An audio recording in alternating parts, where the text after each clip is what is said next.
this computer. Okay. So welcome to the show today, folks. My name is Rob Aubrey. I'm the host here of Productive Agent Podcast. And today our guest is Brian Parrish.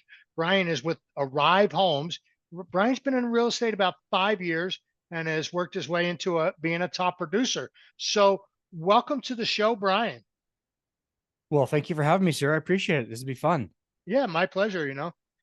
So yeah, and I say this almost every show, where one of the little side benefits that I never really thought about when I was planning out and developing the show and that whatnot was that on a weekly basis I get to hang around with some cool people. And that hadn't even clicked in my head. I'm just going to interview different people, but now I'm really hanging out with people. And so you can never have too many friends. And this day and age of disconnect, this is pretty fun. Yeah, exactly. You know, there is a lot of that. As much as all the technologies bring us together, they don't really. Yeah. Oh, yeah, exactly. Yeah. You ever see a room full of kids? They're not, none of them talking to each other. They're all looking at their phone. Looking for someone in a room full of adults. To talk to. Yeah. Adults. Yeah. We're just as bad, to be fair. Yeah, it can be, you know. So you've been in real estate 5 years. Yeah. So how did you wind up in real estate? I mean, what did you do before real estate?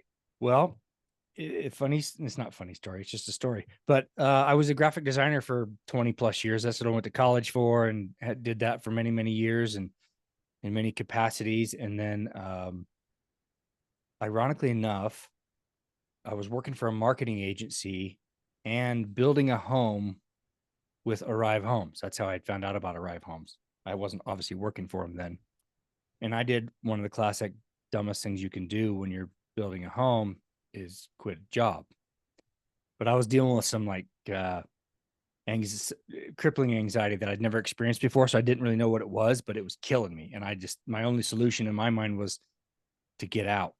Right. And my poor wife, it took her a couple of years before we finally figured out that I just didn't do that on purpose, but I was really struggling with a lot of mental issues, but didn't really know what was going on.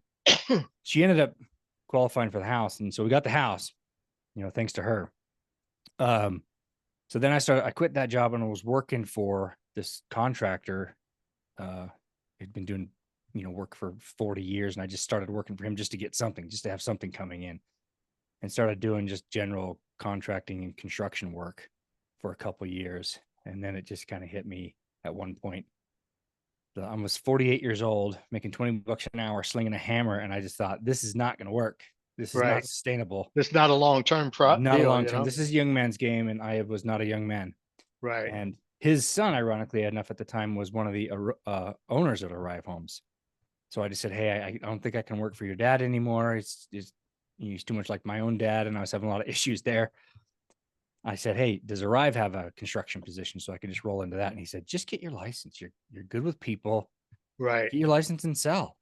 And I'd never wanted to be in sales ever because we've all had that experience with that guy. Right. The schmarmy sales guy. I don't want any part of that world if that's what it has to be. Right.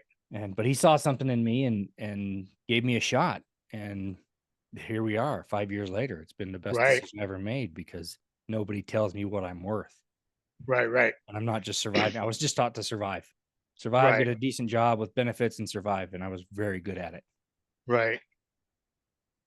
So, yeah, I think I'm at the point where I'm not necessarily employable anymore, Yeah, you're overqualified for everything. Well, I just haven't had a job since the 80s, Yeah. But who wants one of those? Right. I don't want one of those. Well, I work a lot harder than I would if I were at a job. But you answer to you, right? Not someone else, and that's the beauty of exactly what this has been. I have achieved things I never believed that I could. Right. So it's been great, and it just got me out of my comfortable shell. So it's been awesome. It's been a good ride. Right. And so you do mostly new construction, correct? Correct. Yep. Okay. And so tell us about like your journey there. So when you first joined, what did that look like? There's a model home, go sit in it. Good luck. Yeah. Was basically how it was. Learn the product, learn the floor plans. I had my license at that point. I'd just gotten it, and it was just hoping and praying someone would come in and want to buy a home. And I learned everything on the job. Obviously, there wasn't a ton Right. of training programs then. They've since evolved a lot, and they have a lot better training program for new agents. Right. And it was just learning our products, our floor plans, our communities.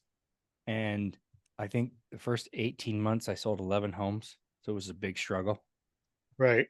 and just not really knowing what I was doing or how to follow up. And, you know, that's, but then I, started figuring it out, started going to brokerage meetings and meeting other agents. And that's been the biggest success point, is just relationships with other agents around the valley and around the state. That's been Right. huge, huge. But Yeah. Yeah. My Facebook group is really, I mean, I've been around a long time, so I do know a lot of people, but my teaching CE classes and the Facebook group has really put me in front of a lot of people. So, and yeah, now this is doing it. This is doing it too, but more on a one-on-one versus like a room, right. teaching a class of 50 people in it. Right.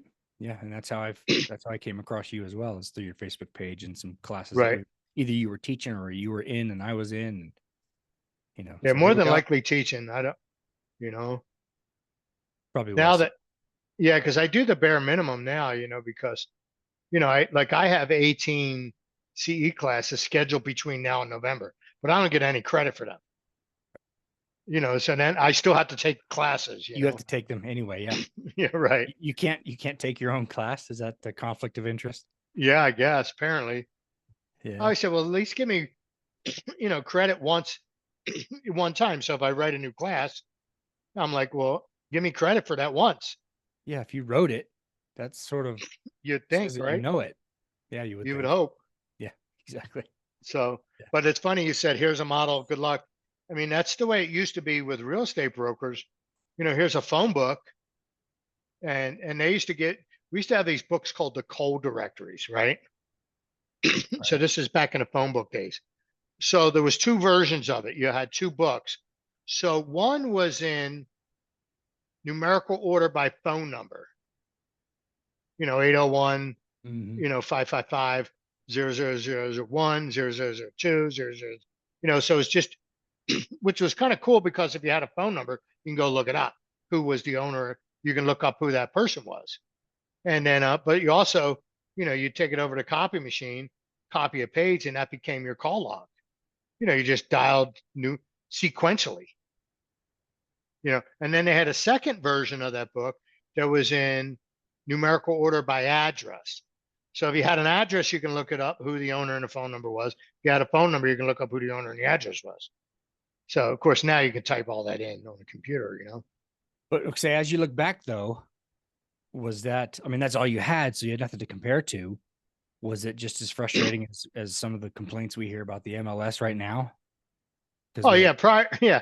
I mean, the MLS used to be a book, Yeah. and then after the book, when it first went online, and it used to be called Stellar before it was Utah Real Estate, or Wasatch Front, but so it was like a DOS program, and it wasn't online. You had to actually dial in to this MLS server, and so the MLS had a server. So you had to literally, with a dial up, dial into their computer. And if it were like on a busy day, you would get a busy signal and you had to wait. And so to search, you had to like DOS code it in. So like it would be like bedrooms. So when you wanted to say say 3 to 4 bedrooms, you would type in BE colon 3-4. And then next line would be BA colon, 1-2. That's for 1 to 2 bathrooms, things like that. So you had You to be a know, low level programmer as well as a real estate yeah, they agent. had a cheat sheet hanging on the wall, and then you Wow. hit enter and it printed. And then I finally figured out how to save it to the computer. But the thing is, you didn't have a computer. It was in the broker had a room with maybe 4 or 5 computers in it. And so like guys would be like, "Hey, don't hang up," So don't hang up. They jump in your seat and they jump on the computer. Yeah, you Wow. print it Yeah. out on a dot matrix printer. Yeah. So you probably forgot more about real estate than I've ever learned. Yeah, maybe, you know. So yeah, I mean, so and that was here in Utah. So that would have been back in, I moved to Utah in 95. So I got here late 95. So it's kind of 96, Right. when I started that. So that was in, 96. And then, then it started evolving over to maybe a year or two later, where they came out with the older version of the MLS online, where it was an online application. So you didn't have to dial in. As long as you had an internet access, you could log in. Ah, it's amazing what technology has done for us and how easy things are now. I can't imagine. I hear stories like yours, and I'm like, there's no way I would have jumped ship probably. This is like nuts. But Well, it's the way it was, though. yeah, If yeah, you were a hustler, yeah. and a little innovative, you could do things, You make any So system work. yeah, exactly. You Yeah, just have to be a little more efficient than the other guy, and then you're good to go. right. Because everybody else had the same tools. It's like a sporting event. They're saying, well, it was raining. Well, it was raining for the other team too. Yeah, So I mean, both teams had the rain. Both teams are playing in a foot of snow. So, everybody had the same issues. right, right. Yeah, yeah. It makes perfect So the sense. idea, so the idea was just work, and so what kind of training would you say you get as a working with a builder? I mean, obviously you need to learn about floor plans and whatnot. Yeah, I would say every builder is probably a little different, and I've only been with the one, but just basically learning the product, learning each plan, learning Right, communities, learning why this community is good, why this one's maybe better over that one, or just right, getting into someone's head, looking for finding out what they want, what they need, and then picking out something from our catalog, and this works for you there, this might work for you there, and right. just knowing the communities and Yeah, that's what you can do with a particular lot. yeah, and then just basically like the internal processes of the company. That's Right, that's constant. That's a constant evolution. I've been there 5 years, and it's still obviously changing all the time. And Arrive's been around for 10, and right, it's come a long way. And just learning the process and paperwork and systems and how that connects with right. the MLS and all that. So So I won't pick on Arrive as far as that non-disparaging language. Whether they yeah, have it or not remains to be seen. But you saw that article, right? hmm yeah, And they're saying it's a federal rule that's not an enforceable item of a contract. yeah. So I mean, what are the builders saying about that? It's a lot of times, you know, is they put a lot of those in there. At least I know with us is sometimes there's a buyer that there's nothing that can be done to make them happy. Oh yeah, So at some point you have to just draw the line to protect yourself, because right, if you give, then they'll want more. And then it right. You just give an inch, they take a mile. yeah, it's like giving someone an addict a drug. They just keep wanting more and more and more. Right, So it was just a kind of a clause to protect the builder, which I get, because I've right, seen some phenomenal clients. I've seen some ones that were there's just nothing you can do no matter how hard you try. right, They're looking for a problem, so they're always going to find it. So that was just so. right. But in terms Well, of and some people, it's a sport for them to take somebody down. I had one. It was a brand new agent, and he brought a buyer to me, and I don't know what school he went to, but he was gunning for us. And I think in his mind, he was like, how can I screw this builder to show that I'm the hero for my buyer? Right, And that agent and I still have a good relationship now. And he realizes it back then, what he was trying to do and how ineffective it was. Because right. he had this just huge demands of builders going to give us all this, or we're Or walking, which, they ended up doing anyway. So I said, yeah, that's not going to happen. You can't just demand those kind of things, right. because you're asking for a We're lot of willing to free stuff. negotiate. Yeah, You know, everything's negotiable, but when you just say, you will do this for us. So that was or an else. interesting mentality. And that was just, generally speaking, that's a rarity. But that Right. was just an interesting when I was fairly new and he was brand new and just came with guns ablazing, you know. Yeah. So, And that's, and I teach agents. I'm like, look, yeah, you have to represent your clients, right? You have to, you know what their wants and needs are. I know what their wants and needs are. How about you and I just sit down and hammer it out? I'm Yeah. going to protect my client. You protect yours. And, and I tell agents, I'm like, look, if you represent your client so much that they didn't get the deal, well, then you failed. Yeah. Your And job was to get them the house. They like it. It's like, do you like the yeah. house? Yeah. Well, let's get it. Yeah. Well, I think, and now with the technology such that it is, you can go through a whole deal and never actually meet your buyers, Right. which is odd, but it can happen. And if there's a problem, it's easy to become a keyboard warrior and just destroy somebody. Right. But something you might say online, if that person was in front of you, Oh, yeah. you You'd never see say it. Right. you see the human aspect of it. And you're like, hey, I had one time where we had a superintendent that he struggled with communication, and we had it was like the final walkthrough, and he neglected to tell me that the condenser unit outside for the AC had not even been installed yet. And Right. these people were coming from out of town to do their final walkthrough. And I was chatting with the buyer through emails and texts, and he was just lighting me up and ready to hang me from the nearest tree. But I met him at the house, and it was amazing how his demeanor changed. Oh, He was still yeah. frustrated. And, we ended up resolving the whole issue and resolving Right. their concerns and getting him in the house on time. But just that interaction until he met me, Right. he was again gunning for me. Yeah. Everybody's But a tough guy. And I like the phrase. I don't think I ever heard the phrase keyboard warrior. yeah, yeah. Yeah. Keyboard courage, because it's easy to blast Oh, somebody. yeah. Everybody's a tough guy when, And if you haven't met them in person, they're just a faceless entity. So it's easy to take them down because you don't know them. You don't know their, and 9 times out of 10, no one's trying to destroy the deal. There's right. just They're misunderstandings. just And frustrated. yeah, just talk it through. You know, we forget to just talk it through, and most things can be worked out Yeah. if people are kind. And like if you come in Right. demanding, then the whole flies honey thing.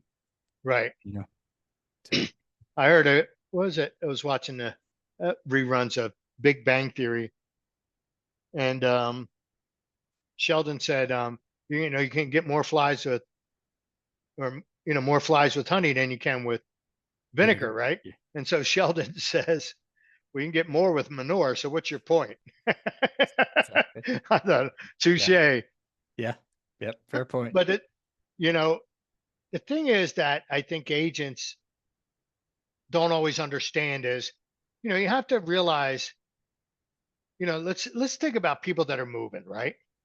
So,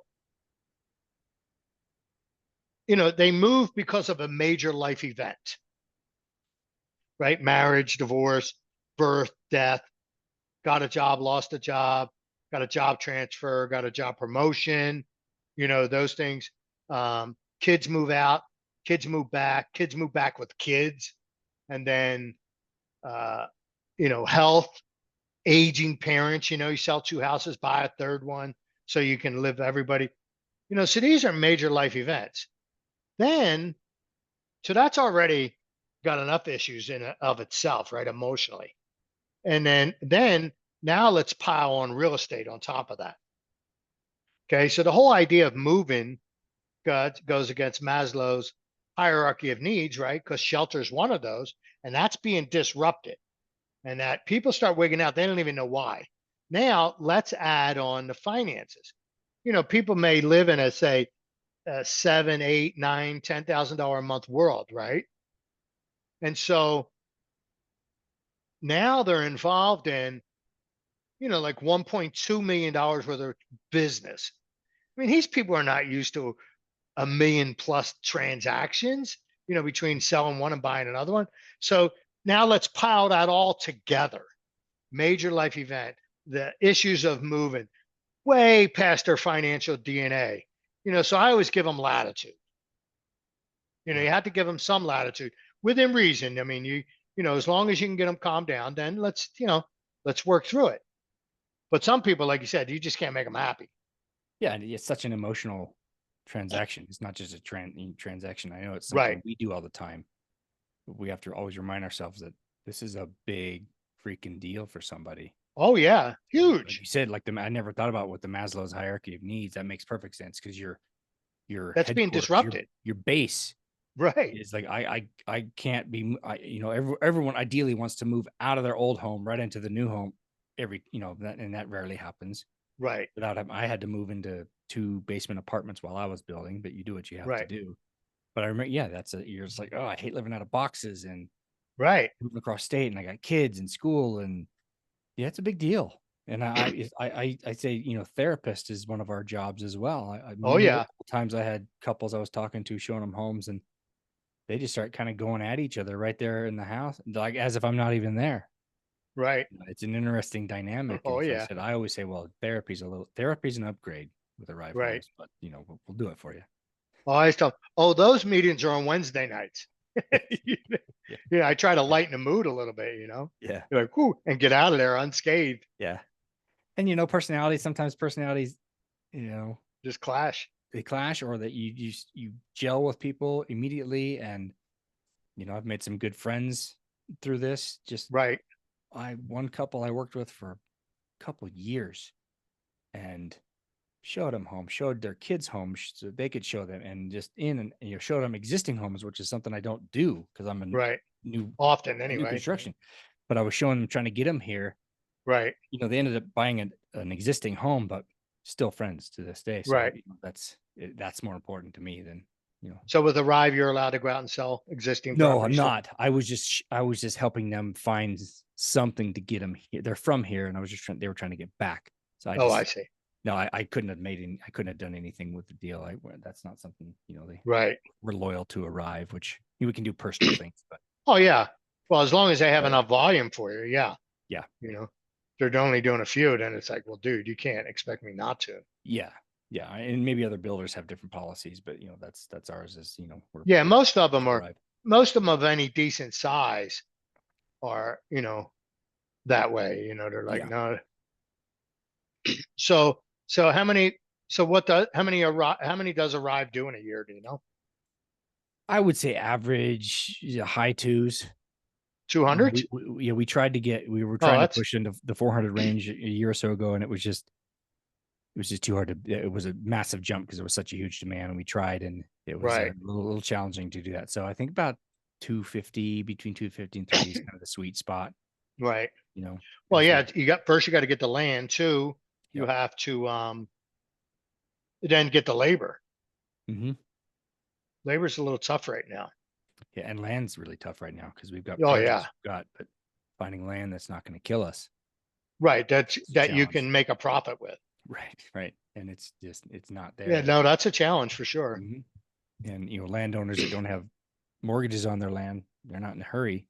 No. Makes it a challenge, but yeah, it's a good problem. I mean, there's lots of growth here, and it's easy to look at all the growth as a negative thing because we don't want those new people from out of state coming here. But there's some really good people that are moving here. But we forget that aspect. Well, they come for the same reason that people are here, because Mhm. it's nice. It's a good place to be. It's safe for Right. now. Clean, For now.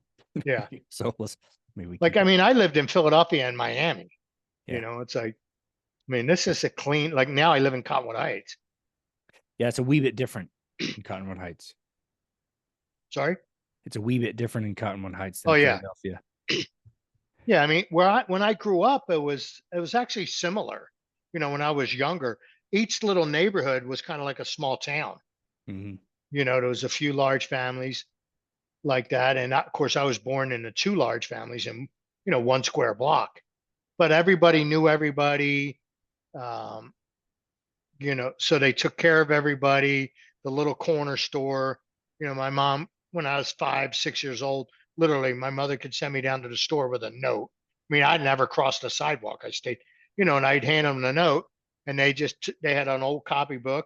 They had your family name at the top. They just wrote the money in the margin and the item, and dad would go down on Friday and pay the bill. Yeah. Yeah. Yeah. It's a It's the different way it world. was. Yeah. The IOUs kind of thing, and the handshake days where a man's word was his word. It Right. I meant mean, that's something. just the way it was, Yeah. you know, and they were, so you did all the stuff there. And then on Saturday, you go down to the grocery store, the bigger grocery store, and bought, other stuff. But the Yeah. little corner stores, I mean, they had everything. Lunch, mostly you bought like lunch meat, bread, milk, that kind of The stuff. staples. Yeah. Yeah. Yeah, the stuff, fresh tomatoes, Yeah. Yeah. So how long have you been in Utah, and what brought Moved you out here in here? 95. Oh, you said 95. That's right. Yeah. Yeah. And what brought Yeah. you out here? My ex-wife's company moved us out here, her job. Okay. So, and I had just started a real estate career in South Florida. So I'd only been at it a couple of years, only maybe like a year full time. So I really didn't have like a foothold, like now it's like challenging to just pack up and move, you're like, well, I can't just walk away. Yeah. Your whole world is here. Yeah.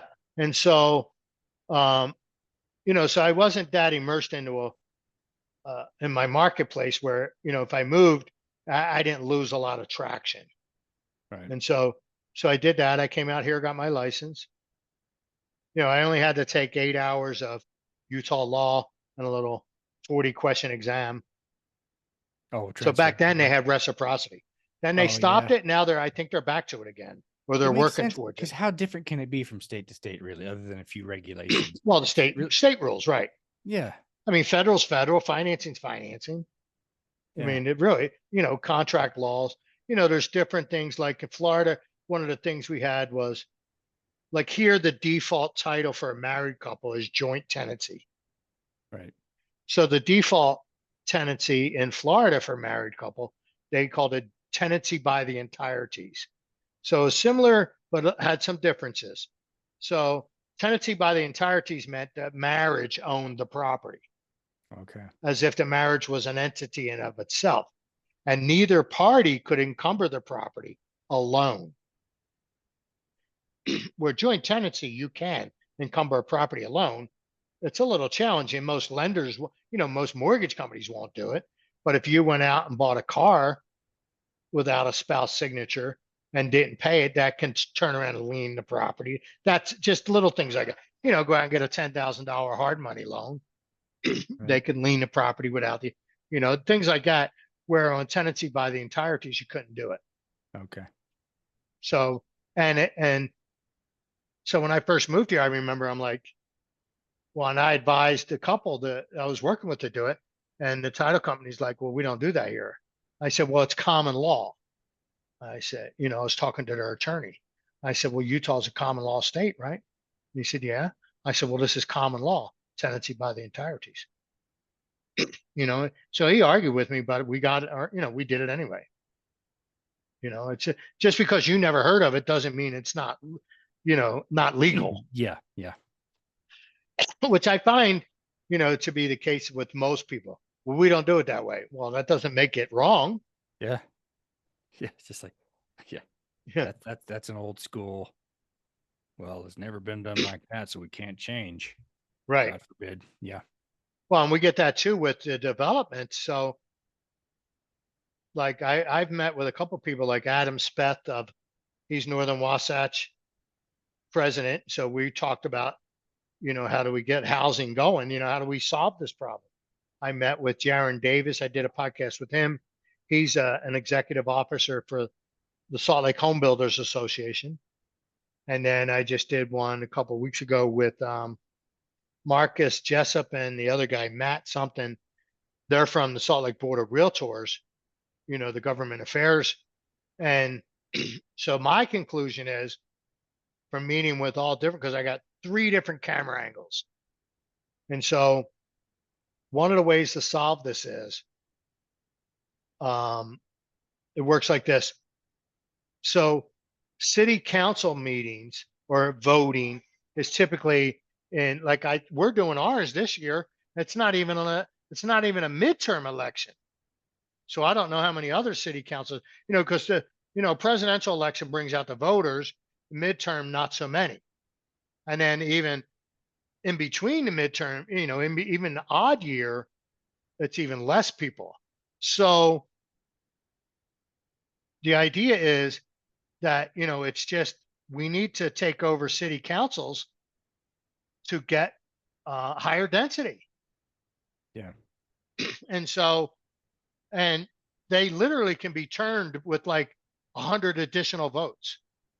And so the key to that is, I think, in my opinion, is we have to get out the younger people to vote in these, to say, look, like if I were running, my campaign would be, if you ever want to buy a house in this state, here's the reason why you're going to vote for me.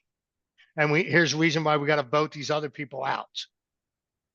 And then all you have to do is get 300 or 400 people in a city show up that are younger, that normally don't vote, and you'll clean out the city councils. Right. And so, because the state passed a law that a rule, whatever they call it, that impact fees can only be used for impact.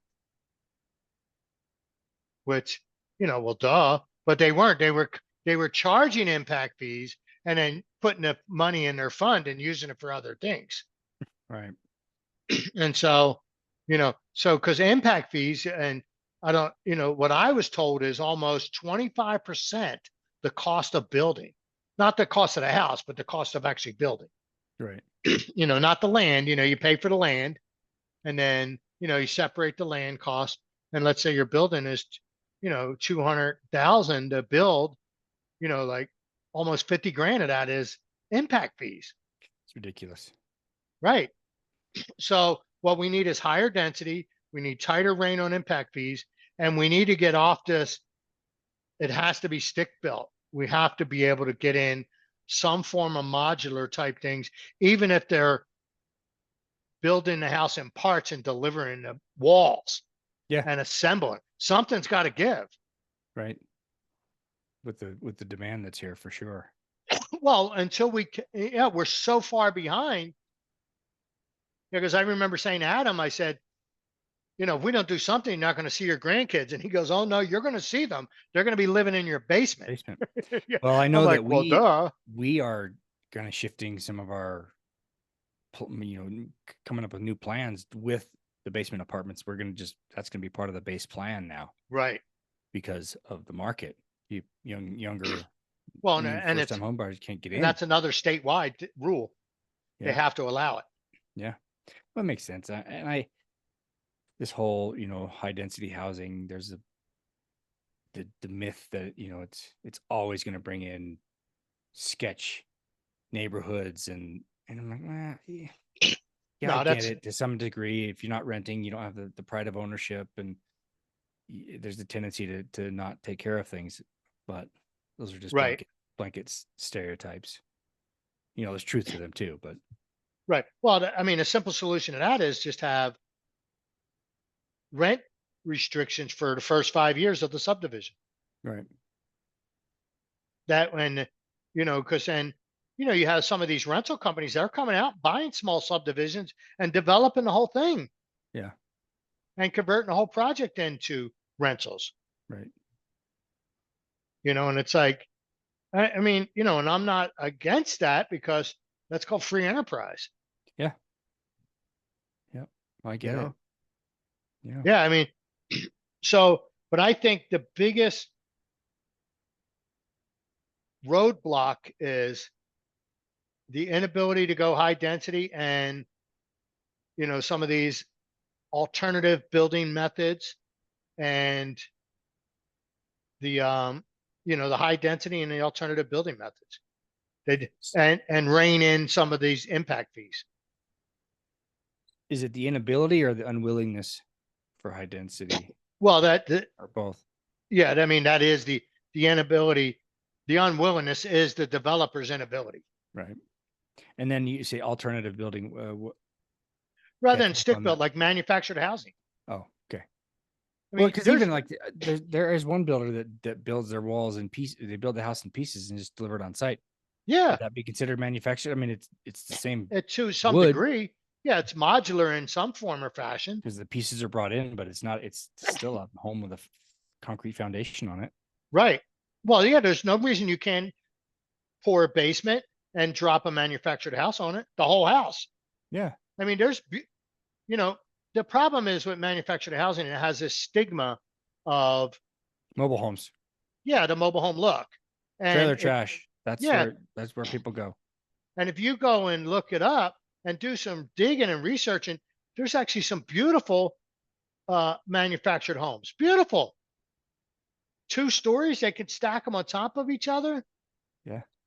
You know, I mean, Yeah. I mean, people are against those, but they'll take a container. I'm like, I know. I mean, can you Those get get, any uglier? yeah. I'd live in a container house. I'd do that in a heartbeat. Be free. Live in Right, one of those. I'd make it nice, but right. I'd live in something small like that. But yeah, yeah. You got these, looks like an old It's cargo a ship in your container. backyard. Yeah, Right, it's a right. container. You Might know, as well just throw some graffiti on there, call it a day. hey, that's coming. Yeah, Hip younger neighborhoods. yeah. They'll charge you more for the graffiti, right? So, Absolutely. Decals. but Yeah. so to me, I think those are the three biggest um, roadblocks, if you will. So the unwillingness of communities to accept higher density, um, the stigma against manufacturing houses, and then we got to rein in impact fees, Yeah. because with the way to and now the state has it to where builders or no cities, they have to have, in order to get certain transportation dollars for their city, roads or whatnot, they have to there's like 20 different things that they can do to help attainable housing, and they have to do like 5 of them and prove it that they're doing it in Right. order to qualify for some of this money that the Federal state can. money or Yeah, state and the money. state takes the Fed money and dishes it out to the Yeah. cities. Which I get, I So guess. the state's trying everything they can without, because you can only do so much and still keep free enterprise. Yeah. Without stepping on people's rights. Yeah. Right, Yeah. I guess it's a constant juggling act, right, with humans in power, right. you know. Yeah, that's why we're a nation of laws, not a government of laws, not a government of people, right? Something like that. There's a quote like Yeah. that. Yeah. Yeah. But yeah, so and it like, I mean, if you took, I mean, look at the downtown like Sugar House, and even Sugar House has some of the lots in Sugar House are a little bit bigger, but if you go further west into what they call Sugar Hood, right, and downtown Salt Lake City, like south of Liberty Park, and even so, they have these little narrow lots with and they have a driveway and they have a house, and then because each house has a driveway, so that kind of creates more, and then you have a little bit of setback, so the driveway and the setback adds gap between the houses, but and they're a little longer, the garage is in the back, Right. you can even attach the garage where you go in and pull in, and and then make a hammerhead so you can back out and pull out forward. Yeah. And so on smaller 1.0, 1.2 lots, I mean, people would eat them up. Yeah. Yeah. No, the people don't want to take care of yards. Like Ooh, no. Yeah. I'm definitely one of them. I'm on a 0.4 acre in Elk Ridge, and right. it's a lot of work that I'd rather Yeah, not be no, I doing. don't want that. That's why I like the container house or zero scape or no scape. Right. I want to be free, but Yeah, no, I get it. It like mine particularly is my wife's little happy place, and so right. she loves it. I've been doing that kind of work my whole life and a little tired of it. So Yeah, I don't mind 10 acres. I just don't want 10 acres of management. no, 10 acres of the wilderness in my backyard. Right. I'm good with that. And then my house in the middle somewhere. Yeah. Yeah. Yeah. That's zero scape. Yeah, a little lawn around there. Yeah. Not much. Yeah. Yeah. So yeah, that's my idea of, yeah, I'm to the point now. I mean, I've always lived in cities, but I'm more about I want, I'm like, oh, I'm okay with no neighbors now, Yeah. you know. Yeah. You want to bring the people into your world. You don't want them in your world. But I do like where I live. Like I I don't hardly go out past 5 miles. Yeah. Yeah. You Well, know, you're in a nice part of the valley for sure. That's a I mean, I sweet got spot. Fort Unions down the road. I mean, I Yeah. got Smith's a mile and a half down the road. Yeah. You know, Yeah. Sandy's a few minutes away. No, you're in a good spot. That Yeah, little corner of the valley. I like it there. yeah. But yeah. Yeah, I never realized how nice it was till after I mean, I've lived here since down in Cottonwood Heights since 2004. Right. Before that, I was up in Salt Lake. Okay. So, but I think that's how we handle the challenge, because we have to build so many houses in the next few years just to break even. Right. What are we, like 30,000 houses short? I don't know numbers. I keep hearing. All I've been hearing is just shortage. Right. Um, So if we built, how long is it going to take to build 30,000 houses? 4 years. And then, but that's assuming no one moves here and no one grows up and becomes of age. yeah. Yeah, because I would think if there's no homes, people are just not going to come anymore, and the demand's going to not be there. Right. The demand keeps driving up the prices to where it's not sustainable, Yeah. you know. And so one of the phrases I did catch from these guys, Marcus and the guys from the Salt Lake board, was um, they said not to call it affordable housing, because when you start mentioning affordable housing, people start thinking of like subsidized housing projects. Yeah. So the attainable housing is kind of the buzzword they're trying to push out there. Means the same thing. I guess you can call it what you want, but just Yeah, I mean, housing that people can. houses Yeah. people can Affordable. afford. Yeah. Yeah. You know, Because to me, that's what affordable houses means. yeah, it's changed a lot in the last 4 years. It's But I madness. do get the stigma with the word. Yeah. It's you see in the movies projects, Right, city government subsidized housing where everyone's broke and right. barely surviving and nobody wants that in Dangerous. their backyard, not in my backyard, that mentality. And Yeah, NIMBYism is the biggest issue. yes. Yep. Yeah, And I know, when we first moved here, we're kind of on a slope so we can see the whole valley. And then my wife didn't want anybody moving in behind her or behind us because it would block our view. I'm like, well, we can't be those people. We can't move into the town and then sign a petition to keep the town small after we get there, right. after we got our spot. That's not really fair. No, and that's kind of the mentality here. Yeah. You know. And I think a lot of times the people that are complaining about that also moved to an area where they were the ones that were being complained against at some Right, point. right. But I guess you forget about that. Well, I've been here now. Oh yeah, I'm a native now, so I can voice my displeasure right. with that. Yeah. Yeah, I had a beautiful view to a guy built this giant duplex across the street. I didn't realize it was a vacant lot. I thought it was part of the lot a little down the hill, because right there it slopes off. So I thought it belonged to the property below on the other Oh street. yeah. I don't know that. I'd have bought it myself. Yeah. I mean, I would have built a duplex. If I'm going to lose my view, at least let me make the money. Exactly. Yeah.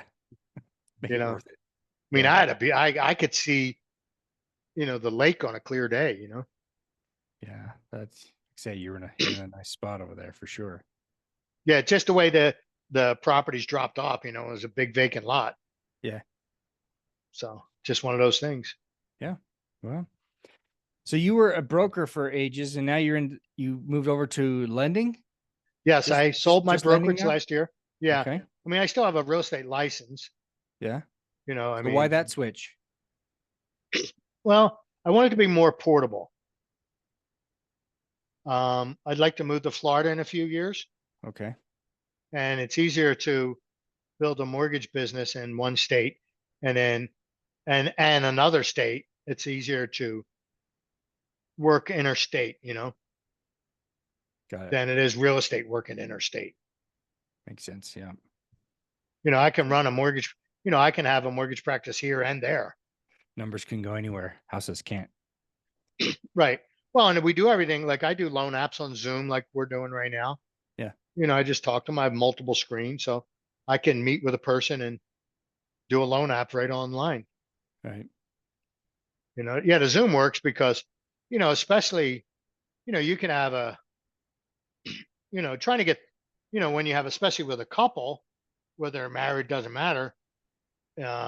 Just trying to get two people and then me, three people all at the same time available, to do an in-person meeting. That's a logistical nightmare, where Yeah. you can have one partner at work, the other one at home, me in my office, and all three of us just meet. Oh, this technology is amazing. Oh yeah. Yeah, like And for it's what come a you, long way. yeah, like what you and I are doing right now. Yeah. This would have been an hour drive for me or you to do this otherwise. Yeah. Yeah. Yeah. No, we do this and it records. And when I'm done, it gives me the recording in both audio and video. It actually Yeah, gives you two recordings. yeah, it's a So, brilliant technology. That's how I oh run yeah. my podcast. And Yeah, they're cleaner now where like, I mean, the quality of video is far superior than what it used to be. it's a miracle. There's nothing that can describe it. And I don't even have a good camera here. That Yeah, camera is probably 10 years old. yeah, and I mean, mine's it's a just my good camera. laptop. Yep. Yeah, it's a Yeah, good camera. So, I mean, I have better cameras. I just, one of these days, I'll crawl back there and plug it in, yeah, yeah, you know, yeah, yeah. I'm like, we need to learn to put, more plugs in the front. Yeah, there's no plugs in them now. Either it's designed obsolescence. You have to buy all the accessories to make anything work. Right. No, well, I have a desktop. I have a desktop here. Yeah, yeah, but they need to right in the front, not the back, because you have the hole going into the back. It's a nightmare. Yeah, this one's not too bad because it's not actually under a desk. Like the one downstairs, I mean, it's under the desk. So Yeah, you have to like crawl in there, get your yeah, phone with the light on it. yeah, yeah. That's, And there's so many wires in there. You're like feeling, is that the one? yeah, exactly. Yeah, First world no. problems, right? Yeah, exactly. Yeah, Yeah. yeah. And the Zoom has really come a long way. I always say, you've arrived when you become a verb, you Yes, know, that's I'll right. Zoom you, you Yes. know. Yeah. Oh, I know. Or Google or Zoom. Yeah. Yeah. So It's what are all all those are those sound pads on the back walls? I yeah. mean, you That's have around you? yeah. Yeah. Because this is just where I do my little show, and so I just have those on there to keep the echo. I mean, the mics I have are pretty phenomenal, and I don't necessarily need that anymore. Right. But it does break, cut down on the echoing because Right. I can't stand the echoing. So That's yeah, why I wear the headset. yeah. But The even if headset. if the room's like doesn't have carpet in it, or it's still gonna bounce, it's still gonna have Right. echoes on your recording. So, Right. I've come a long way with mine. I mean, I started with just my phone and a little $10 Right. lapel mic. Yeah. So, I would say that's the downside of Zoom is, you know, but it's come a long way, sound quality I guess yeah. I don't do any audio. I don't do any like sound or levels or anything like that. enhancements. Editing. Yeah. No, I I just don't need it. it's We just, amazing. when I'm done, I hit stop meeting. I get the recordings, Yep. lands in a folder, and then my admin, my administrator, or my assistant, she adds the intro and the outro, Yeah. and then and that's it. I'd love to have that. I don't have an admin because I hate that part. Yeah. I just want to talk to people. Well, I have a virtual assistant. I mean, they're fairly inexpensive. Yeah. So I mean, Well, that's coming. I have a um, Christine. I mean, I was trying to think of something else, but her name's Christine. But she has a bachelor's degree in multimedia marketing, but she lives in the Philippines. Okay. And so the cost of living is so cheap in the Philippines that the wages are so cheap. Yeah. So I have somebody with a bachelor's degree for $6 an hour. Wow. That's Yeah, it's what's not to like. exactly. Well, maybe we'll have to chat, see if I can tap into that as well. But Yeah. And she knows, I mean, so she's good at it. Yeah.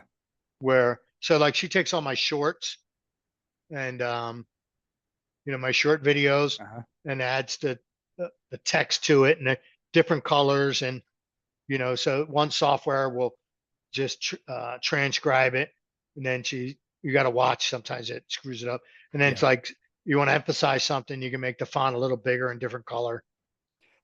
Yeah, I haven't dabbled into that one yet.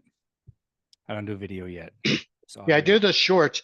So I have it set up where I just have it on a table. I have a little tripod with my phone, Mhm. and then I have a microphone that USB-C plugs into my phone, and then I just I got it gives you a little remote for it comes with the Hmm. tripod. I just hit boom, I record and I hit stop. I mean, literally, I record these 45, 50-second videos, just start and stop, done, no editing, nothing. She'll add all the, the colors and Graphics and yeah, the graphics on it. all Yeah. the wow factor. Yeah. Yeah, yeah, And then, so they go on Instagram, Facebook, and sometimes I do longer videos yeah. like Yeah, I video just is a did. whole nother animal because you're having to stare into this little hole and pretend there's Right. people there, and that's tough. That's a lot tougher. Yeah. It's not bad for when you're having a conversation, it's not a big deal. Yeah, But so the short videos aren't too bad where it's just you by yourself. yeah, I mean, just like a minute, you can bang that out. So where it challenging for me has always been like the 3-hour CE classes, yeah, where I'm talking to a monitor, for 3 hours. yeah. That's you got to really know your stuff because otherwise you just kind of start zoning out and Right. you're Well, I mean, falling I'm following the asleep. PowerPoint typically, Yeah, but it's still, it's just a different energy. yeah. When you have 30 people in a room, it's just a higher energy level. There is energy when they're online. There is no energy. Yeah, it's all my energy. And I have to, I literally exhaust myself. Yeah, I do it's a yeah, 3-hour online class. I'm exhausted when I'm done yeah, because I have yeah, to bring it. And because, they're not necessarily looking at me per se, like where you and I are looking at each other. yeah, They're just looking at their version of the PowerPoint, and so, yeah, it's a challenging. That's the one thing I don't like about online, you yeah, know, but it's so efficient. If I do an hour class, it takes me an hour and 10 minutes. If I do an hour class in person, it takes me 2 hours.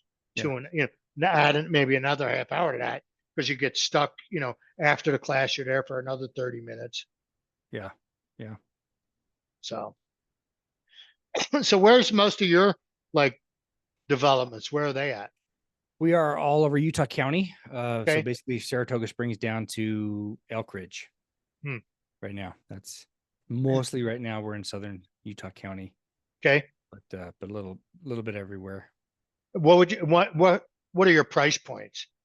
Um, they start like 5.5 and range all the way up to 1 million, depending on where it's located. Okay. Got it. Yeah. Size and location, lot Mm-hmm. size and all. Lot size. Yeah. Salem communities are least expensive.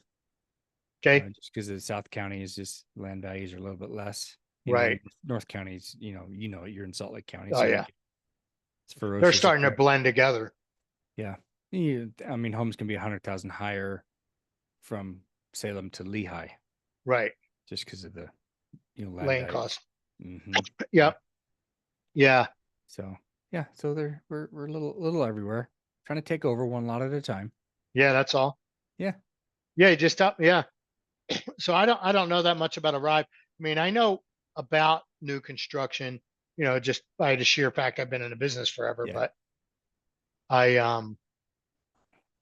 but the whole, I mean, I get it, I get the game. I Yeah. understand the costing of it, how that Yeah. works. Yeah. Yeah. Well, like what's different about Arrive, and is we're not custom, but we're not the bottom line. We're kind of in the middle. We're semi-custom, whereas Right. someone can take any one of our plans and do literally anything they can imagine. I always tell people the only limitations are your budget and your imagination. And Right. I've never seen anyone's imagination run out before their money did. So Yeah. The money usually runs out before that. yeah, yeah. So people do. I've seen some amazing things that people have done. Right. I think I've had a buyer do $600,000 in upgrades to their home. It was basically another home inside their home. It Right. was phenomenal. And then I saw a buyer do $200 worth of upgrades. He just added a light fixture and that was it. Right. So that's the beauty is truly making the home something that they, if you don't like the pantry, it's too small, we'll make it bigger. Yeah. Whereas See me on the light fixture. I would have bought the light fixture, and then because they're still building in the neighborhood, I just would have found the electrician's truck and said, "I got $50. When you're done for the day, come down here and install this for me." yeah, exactly, exactly. Yeah. So That's how I would have done it. yeah, One light fixture. yeah. So it's cool. It's nice to have that flexibility to add windows or Right. just for example, this little room I'm in right there. I mean, I added all those extra, just 3 Right. little windows on the side just to add some extra light. Right. Little thing cost like, I don't know, $400 back when I built to do that. But Right. it just makes this room, makes the, little things like that, which is really nice to be able to do, Right. you know. So, So so tell me about your podcast. What do you do? What's your topic and all that? my podcast is kind of based on, well, what in some of the inspiration for it was, there's a TV show on BYU TV called The Story Trek. Okay. Did you ever see that by chance? No, I'm not a big It, TV guy. it was a reporter from Fox News named Todd Hansen. And while he was at Fox, he started taking a camera out on the streets and walking up to someone and says, "Tell me your story. What's your story?" No, it was no preconceived anything. It was just random. Right. And it started to be successful. So he started a show called The Story Trek, and he would go anywhere, just random town USA, and knock on a door. And more often than not, people would like, "Who are you? Get off my porch." Right. And if they were interested, they're like, "Well, who wants to hear my story? Nobody wants to hear my story. I'm boring. I got nothing," which Right. most people think I have nothing. And he would poke them a little and realize that, no, they had interesting stories. Everybody's got an interesting life. Everybody's got something. And at the end of Right. the interview, they drop a map of the town down on the ground and drop a Sharpie marker on it. Wherever that thing would land, that's where they'd go next. That was their next. And so the randomness of it was the miracle. Right. And no preparation, just doing it. I'm like, Right. well, that's a cool concept. And I had him on, a year or so ago. And he says, if you've breathed the breath of life, then you've got a story that somebody can get something from. Right. And so there is no shortage of stories and people and interesting things. And my neighbors, Absolutely. my family, and I'll reach out to, famous people sometimes to see if I can, hit the lottery and get one of them. And right. It's worked here and there, but everybody's got something that's interesting. One of my coworkers is a bodybuilder. One of my sales agents. I mean, she bodybuilder, and she's just stellar at it. And right. That's quite a story that, she wasn't always that way and struggled a lot in high school with her self-image. And it's just, she's a, physical specimen now. And I'm like, well, that's an interesting story to me. I want to know what kind of mindset is behind the person who does that kind of thing, that kind of transformation, so there's no one I won't interview. I mean, I have there's no topic that I won't touch. I thought I would never talk about poetry, but I'm actually convinced I might. Right. This poetry bores me to tears, but I might do it. So yeah, some I'm poetry, trying to get people that I can appreciate some. Yeah.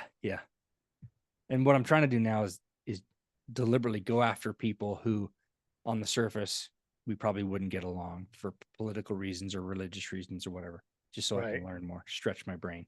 Talking to people that agree with you all the time is boring. Right. Preaching to the choir is boring. That's just an echo chamber. Yeah. It's boring. And I don't want to do that anymore. So I remember when I learned blogging years ago, that would have been back in like 2006 when I started studying blogging. And they call that kind of more on the line of linear blogging. Today, this, tomorrow, that, there's no like, and then what I do is like circular blogging, right? In other words, I take a topic and I go around it. I stay around that topic. Yeah. So that's kind of linear versus circular. Yeah, mine would probably be linear, I would guess. Yeah, that's more linear. Like that, yeah. Yeah, where mine is always one, inside the realm of real estate. Yeah. And I thought about that, but there isn't anything that that's my career, but I don't want to talk about real estate all the time. That would also bore me. Yeah. No, and we don't. I mean, so like, I've had, Meth Mob on here, talked about that, learned some really interesting facts about meth, like, for example, a meth addict typically leaves a trail of like 20 contaminated houses in their wake, because they keep going to family and they keep getting thrown out. Yeah. And so, 20 contaminated houses. That's wild. That's, and you know what the highest percentage of houses demographically is? Granny houses, grandma, because grandma's usually the last bastion of somebody will take me in. Yeah. Feeling sorry and She's got yeah. an empty bed, 2 bedrooms in the basement. Everybody else has done thrown them out already. Grandma will take them in. Now grandma goes to sell her house And and it's can't. contaminated. It's like, That's awful. now the rest of the family wants to kill him or Yeah. her, him or her. Yeah. That's terrible. I mean, but that's the kind of stuff you learn, by Yeah. having these different guests, Yeah. you know? Yeah. There is no shortage of people and No, stories that, nope. yeah. And people ask me, how do you do that? How do you, like my wife's like, how are you energized by talking to people? She's like, I would blow my brains out. Well, But that's a behavior style, right? and so she's We're not her thing, but salespeople. That's what it's just, energizes us. yeah, I'm interested in people's stories. And in fact, there was a one time I was talking with my brother, and he's big into smoking meat, and like that's a religion in and of itself. Right, And he was telling me about all these things he was doing, and I was just like, I don't have any interest in that at all. I don't care who's telling me the story. But I thought, okay, I'm going to practice what I preach here and genuinely try to be interested in what he's telling me. And so I said, hey, so tell me, why do you have to do this, this, and this? And I was really, I wanted to know. And right, it made me not hate the conversation. I started to enjoy the conversation and learning right. about what Well, made you're him so learning. If you're excited about it. learning, you're usually pretty, Yeah. you're not, And he was it's not too excited. boring. Yeah. And do I want to smoke meat? Nope. Still don't care. No, Just want to eat it. right. Don't want to talk about it or don't care. So Yeah, yeah, you got to really dig doing that, yeah, and that's okay. because it's not a 10-minute project. You got a smoker and it's a couple days and all that. Yeah, Like, it's like, I'm like that's why God invented microwaves. You know. freezers and yeah. I mean, I got a grill. I don't, you know, I just, Yeah. season it up sometimes. And I mean, I always say if you buy good meat and it's pretty good, you don't have to do much to it. Mm-hmm. Mm-hmm. But My favorite's a good ribeye, yeah, nice and juicy, yeah, yeah. So, well, we're getting near the hour here. So, Oh, yes, we are. yeah. So, is there anything I didn't ask you? Well, um, I'm sure there's lots you didn't ask me, Yeah, right. but That's a loaded question, right? yeah, no, I think we covered Yeah, the enough.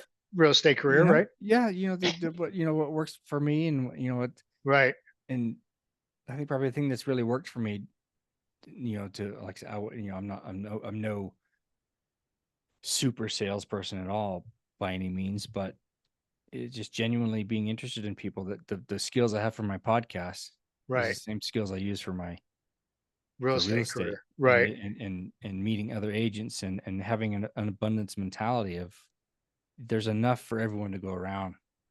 right, I don't have to compete. Everyone's not my competitor. Like for right, example, our sales team we're all frenemies. right. We all compete against each other, but we take care of each other. We look out for each other at the same Well, and I time. think real estate in general is that way. Yeah.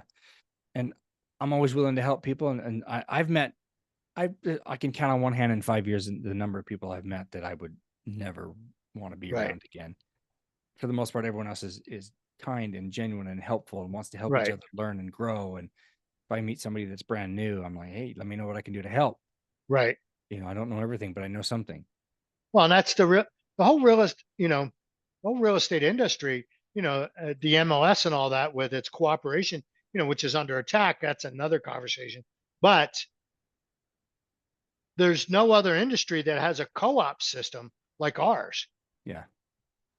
I mean, lawyers are just, they're like, even though we represent different sides, but we work collaboratively Yeah. because we're both trying to get the same thing done. Yeah. That's my focus is always trying to help the buyer. And if I can't, and many times I have referred buyers to our competition because I've exhausted all of our resources and nothing we Yeah, have if you will don't have help. anything for them, might as well, In the end, they get helped. And right, that's the ultimate goal for me, by a professional. by somebody. If I have to refer them out, then they found a Right, house that, hey, I can't force them into something we don't have. One they may not want, and then two that we don't even have. Right. So it's okay as long as they get helped. To me, that's a win Yep. in my book. So, and are you guys, are you allowed to cross sell, meaning Yes. sell your other projects? Other So if projects, somebody, so if other somebody wanted to listings. get a hold of you, how would they get a hold of you? Well, What's the best way to get a hold of you? probably Phone, my email? phone. My phone, my cell phone, which I can I can give that to you. You can put Yeah, it in notes or just something. say it out. But So it's slow enough. 801-885-0757 is my cell number. Okay. Text or cell, probably the Sure. best way right now. And then my email is brian@arivehomes.com. Perfect. And Arrive is 1R. I can't even look at the normal word anymore because I think it's wrong. Right. We have 1R. So people, is that Arive? Is that French? Right. So yeah, No, it's just that's how you can poor find me. spelling of arrive, you know? It's kind of like the same story about how Google got their name. It was just some random accident kind of thing. Right. But yeah. Well, same with the Beatles, because the Beatles, I mean, their spelling of it is not the bug. And it took me 20 years to figure that out. I didn't know that. Right. Yeah, I you're just like, thought that's Beatles. just right. Yeah, when I said the word the bug about the bugs, I'm like, well, that's spelled wrong. Right. So So I was yeah. just talking to my daughter about that yesterday, and we'll wrap it up. So the Beatles, by the time they broke up, they were all under 30. That's interesting. Under 30. Yeah, like I think 29, I think Lennon and Ringo were 29. And then like McCartney was 28, and I think George Harrison was like 27 when And they we were think done. when they were done. So That's to amazing. think about that, they did all that in their 20s. Wow. And we Isn't that think mind-boggling to they were think about? we probably think they were 70 when they quit. But yeah, that is mind-boggling. Yeah. I never thought about that. Yeah, to do all that before you were 30. Wow. Like I how mean, do it you was top just that? these young guys, Yeah. mid 20s, That's making wild. more money than God. It's like, you know, And doing what they so loved. Wow. yeah. Well, this is awesome. So, well, Brian, thanks for joining us. I mean, it was a You're pleasure getting welcome. to know you a little bit, hanging out. Well, Like I I said, appreciate it. Yeah, yeah, it's been fun. I appreciate you reaching out and wanting me on. That it's been yeah, fun. yeah. I And hope so, I provided some value to your show. yeah, vice versa. If you ever want to interview me, I'm more than happy. Yeah. You know, Well, we all always have looking our for unique guests. story. Yeah, Yeah. absolutely. And so, well, anyway, well, thanks for joining us, guys and gals. My name is Rob Aubrey. I'm your host here. Brian Parrish, our guest. So I'm the host of Productive Agent Podcast. Productive Agent Podcast is powered by Aubrey Home Loans. So if you have any question for Brian or I, just get a hold of us, and we'll be happy to help you in any way we can. Thanks, Rob.